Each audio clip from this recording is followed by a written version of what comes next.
may gusto akong pag-usapan natin. Ito yung tinatawag na Holy Spirit. Meron lang kasi akong napanood.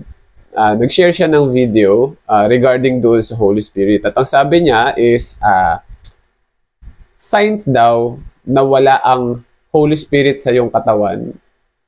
So parang in-explain niya ron na wala yung mga fruit. So gusto ko lang din ipaliwanag ng maayos yun kasi baka mamaya it will lead to pagkalito ng iba na nagsisimula pa lang sa pagtanggap nila sa Panginoon. Kasi to be honest, ang Holy Spirit ay matatanggap mo sa oras na sumuko ka sa Panginoon. Kumbaga pag dineclare mo sa Kanya na sumusuko ka at tinatanggap mo siya bilang yung tagapagligtas at nagtubos sa iyong mga pagkakasala, it means that's the time the Holy Spirit will enter your body. So pag yung Holy Spirit pumasok sa iyong katawan, permanente na yun. Hindi na yun naalis sa'yo. So, hindi pwedeng sabihin na signs yun na wala ang Holy Spirit sa'yo.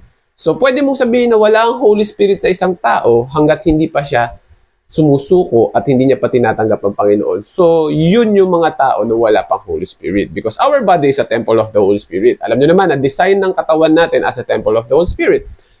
And then, dito tayo sa sinasabi niya na fruit of the Holy Spirit. Bunga po yun ng banal na Espiritu.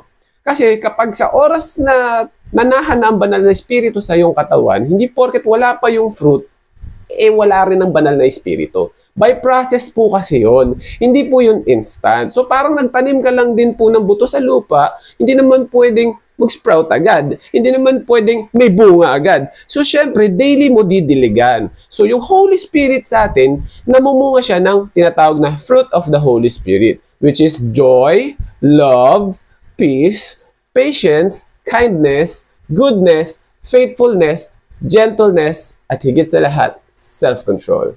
Bakit? Kasi yan yung regalo ng Panginoon sa atin. Yan yung personality na tinanim niya sa atin. So ngayon, paano natin mapapamunga ang banal na Espiritu sa atin? Ganito lang po yan. Parang puno lang din po yan or parang buto lang din po yan na kailangan diligan everyday with our daily life. Ano yung pandilig dyan? Yung salita mismo ng Diyos. Yun ang tubig na pandilig sa ating banal na Espiritu upang mamunga ng tinatawag na prutas. Prutas ng banal na Espiritu.